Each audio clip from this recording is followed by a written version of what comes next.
इतने जज्बाती व्यक्ति हैं श्याम सुंदर। विद्वान भी हैं, समझदार हैं, अपने भविष्य के लिए भी चिंतित हैं और बेचैन व्यक्ति। जो आदमी चैन कर लेता है, संतोष कर लेता है, वो फिर आगे बढ़त नहीं हासिल कर पाता, वो थक भी जाता है जल्दी। सुबह से साथ चल रहे हैं, मुझे लगता था मुझे पसीना ज्यादा आता है। राजनीतिक कार्यक्रम में मुझे शॉल दे देते हैं लोग, शॉल मेरे किसी काम का नहीं। चौधरी अजीत सिंह जी की कभी आपने फोटो में देखे होगी शॉल ओढ़े थे? कभी सर्दियों में हम जब बहुत बुजुर्ग थे, हम उन्हें टोकते थे कि कुछ पहन लो, तो उन्हें गर्मी ज्यादा लगती थी, सर्दी नहीं लगती थी। मैं सोच रहा था, मैं देखा सुबह से जितना पसीना मुझे आ रहा था उससे ज्यादा श्याम सुंदर को आ रहा था। तो बेचैन व्यक्ति हैं, कुछ करना चाहते थे, अकेले नहीं है, आप सब पूरा समाज इस नेक प्रयास में जुटा, आपने मदद की। मामा साहब को मैं धन्यवाद करना चाहता हूं। मैंने तो अपनी आंखों से देख लिया, इससे पहले मैं अपनी आंखों से नहीं देख पाया था। ये मुझे बुलाते रहते थे। बीकानेर जिले के हमारे पुराने मान साहब, हमारे अध्यक्ष, अनेकों अवसर पे कभी चौधरी चरण सिंह के स्मृति में कुछ कार्यक्रम हो, समाज के कार्यक्रम हो, मुझे निमंत्रण देते, मैं ही नहीं आ पाता।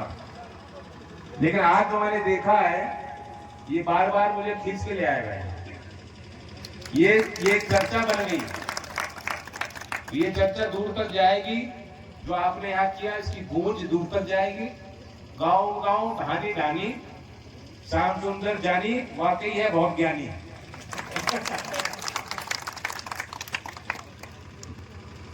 अब संयुक्त राष्ट्र तक बात पहुंच गई, दुनिया में बात पहुंच गई। फॉरेस्ट कवर देश का 2010 से 2020 तक हमने बढ़ाया है, घटाया नहीं।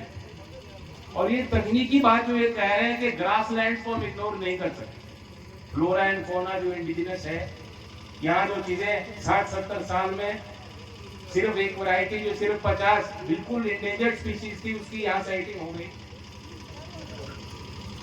और सबसे बड़ी बात है, क्योंकि जहां इस तरह के माइनिंग के, अवैध खनन के काम होते हैं, तो कुछ लोग अपने स्वार्थ से भी जुड़े लोग होते हैं, तो उनको अपना वित्तीय नुकसान, आर्थिक नुकसान दिखता है। समाज का नुकसान, समाज की हानि, लाभ को सोच नहीं पाते हो, उनकी मजबूरियां हैं। मैं उनको भी दोष नहीं देता, जीवन की उनकी मजबूरियां हैं। उससे सभी लोगों को ऊपर उठाकर, मुख्य समाज को उनका सहयोग लेकर आपने यहाँ जमीन को बचाया है, संरक्षित किया है। 100 गांवों में यात्रा करी, मुझे बताया 1 करोड़ रुपए जुटाए, जन सहयोग से लोगों ने दान किया, ये फेंसिंग कराई, कहां से बीज लेके आए। जिस तरह के पौधे यहाँ पहले होते होंगे, अब नहीं दिखाई देते, उस तरह की प्लांटेशन कराई। हिमाचल से हॉर्टिकल्चरलिस्ट, एग्रीकल्चरलिस्ट सीखने के लिए छात्र यहाँ आ रहे हैं, देख रहे हैं। यहाँ से संचार वहां तक हो रहा है। और मैं अभी मेघालय से चल के आ रहा हूँ, मैं दिल्ली से चल के नहीं आ रहा, मेघालय था, फिर मुंबई गया, फिर हैदराबाद गया, अब यहाँ आया। मैं लगातार कोशिश कर रहा हूँ कि राज्य का दौरा करूँ, लोगों से मिलूं, समस्या समझूं। मैं बताना चाहता हूँ, मेघालय में गिरिभोई जिला है, वहां मैंने बैठक अधिकारियों की ली, तो वहां हॉर्टिकल्चर विभाग का एक अधिकारी मुझे बता रहा था कि नॉर्थ ईस्ट में यही प्रचलन है, कम्युनिटी फॉरेस्ट। वहां पंचायत नहीं है, वहां विलेज काउंसिल है। 90% आबादी वहां आदिवासी है, कई तरह की ट्राइब है। मेघालय में जो ट्राइब है वो मैट्रिलिनियल है, मतलब आप सोचिए, संपत्ति बेटे को नहीं जाती, बेटी को जाती है, और वो भी जो सबसे छोटी बेटी है उसके नाम परिवार की संपत्ति जाती है। और जब शादी होती है, आप ताजुब करोगे, लड़का घर छोड़ के जाता है। तो बेटी हंस रही है कि ऐसा भी हो सकता है क्या? अलग अलग तरह की प्रथाएं हैं, लेकिन पूरे नॉर्थ ईस्ट में वही चीज है जो आप यहां कर रहे हो। ये देश की विविधता और देश की खूबसूरती है। हमारी भाषाएं अलग हो सकती है, खान पान, रहन सहन, जो अपनी पगड़ी आप यहाँ पहन रहे हो, वहाँ टोपी अलग अलग प्रकार की वहाँ ट्राइब के लोग पहनते हैं। लेकिन कुछ तो है जो हमें जोड़ता है, वो हमारी मानवता है। वही आदमी पेड़ लगाएगा जिसे अपने इतिहास का गर्व हो और अपने भविष्य की चिंता है। वही व्यक्ति अपने समाज के लिए कुछ करने की ठान सकता है और कर सकता है। तो मैं आपकी सामाजिक शक्ति का नमन करता हूं। आपने चौधरी चरण सिंह जी का दौर देखा। ये वही सामाजिक शक्तियां हैं जिन्हें एक गांव के में पले व्यक्ति को, जिन्होंने पढ़ाई गांव में करी, गांव के लोगों के बीच रहे, गांव की बात करी और किसान और गांव और गरीब और मजदूर की बात करते करते लाल किले से प्रधानमंत्री के रूप में संबोधन उन्होंने किया। यह आपका आशीर्वाद और जन सहयोग। तो गांव के बच्चों को मैं कहना चाहता हूं, जो खूबी चौधरी चरण सिंह जी में हो सकती थी, जो उनका चरित्र हो सकता था, गांव के आज एक साधारण घर में परिवार में पलने वाला बच्चा, उसके अंदर भी वही खूबी वही चरित्र विकसित हो सकता है। उसे समझने की जरूरत है। आप किस घर में पैदा हुए, किस जात में पैदा हुए, ये आपके लिए कभी बाधा नहीं बन सकती। आपके पहचान का हिस्सा है। मैं नहीं इनकार करता, पहचान है। ये जसनाती समाज है। जसनाथ जी को पूजने वाले लोग हैं, कुछ उससे सीख के आ रहे हैं। 36 असूल, 36 सिद्धांत जो उन्होंने समाज के लिए छोड़े, उसमें से 7 पर्यावरण से जुड़े। कल मैं मोकाम जाऊंगा क्योंकि मेरी माता जी बिश्नोई समाज से, वह भी समाज पर्यावरण के लिए सचेत और जागरूक। तो ये हमारे पहचान का हिस्सा है।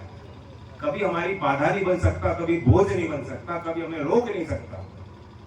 तो नौजवानों, सपना देखो, अपने आप को विकसित करो।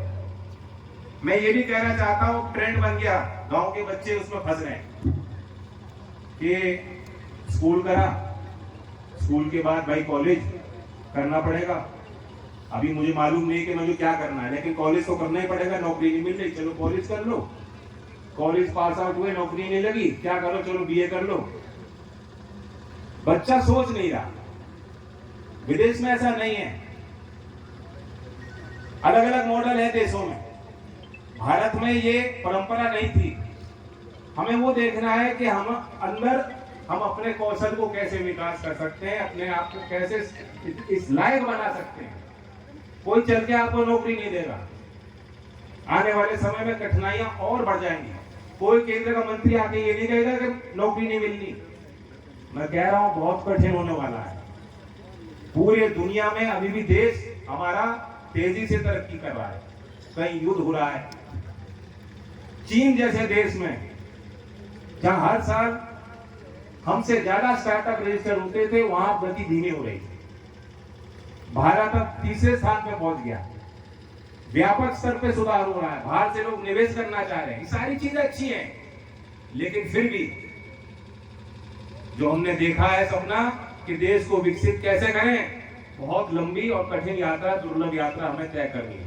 कोई नौजवान ये ना सोचे कि मैंने डिग्री ले ली, अब तो मुझे नौकरी मेरी पक्की। इसलिए अपने आप में कैसे सुधार हम लोग करें, कैसे अपने आप को बेहतर बनाएं, समाज के लिए हम लोग क्या कर सकते हैं। एक जॉन एफ कैनेडी, क्योंकि यूएस से हमारे दोस्त बैठे हैं, जब जॉन एफ कैनेडी ने 1961-62 में अफर्मेशन उन्होंने ओथ ली थी, तो उनका एक भाषण था, उनका एक बड़ा स्टेटमेंट वायरल हुआ, प्रचलित हुआ। उन्होंने कहा कि ये मत सोचो कि देश तुम्हारे लिए क्या करेगा, ये सोचो कि तुम देश के लिए क्या करोगे। मैं नौजवानों को कहना चाहता हूं कि don't think what how employers, whether it's government और private, will give you a job. You have to think how you will get the job, how you will become employable, how you will become skilled, how you can improve the quality of your education. सब कुछ, पूरा भविष्य इन बच्चों के कंधों पर है। मुझे विश्वास है कि गांव के ये जो अगली पीढ़ी है, ये सार्थक बदलाव लाएगी। चौधरी चरण सिंह जी चाहते थे कि ग्रामीण समाज विकसित हो। किसानों को कहते थे कि अगर घर में 3 सदस्य हैं, तीनों को खेती मत कराओ, जमीन बढ़ेगी नहीं, घटेंगी। आर्थिक व्यवस्था में परिवर्तन होगा, नए काम, नया विकास से आपको मुख्यधारा से जुड़ने का प्रयास करना पड़ेगा। आज ये देश गांव की हकीकत है। तो मेरी आप सबको यही विनती है, गांव के लोग जिन्होंने प्रयास किया ये बात और दूर तक आप पहुंचाइए। जसनाथ जी का मैं नमन करता हूँ, इस पवित्र धरती का, इस धाम का नमन करता हूँ। और मेरे जो बुजुर्ग आए इन्होंने मुझे आशीर्वाद दिया, ये मेरे लिए जीवन के सुनहरे यादगार पल रहे। धन्यवाद।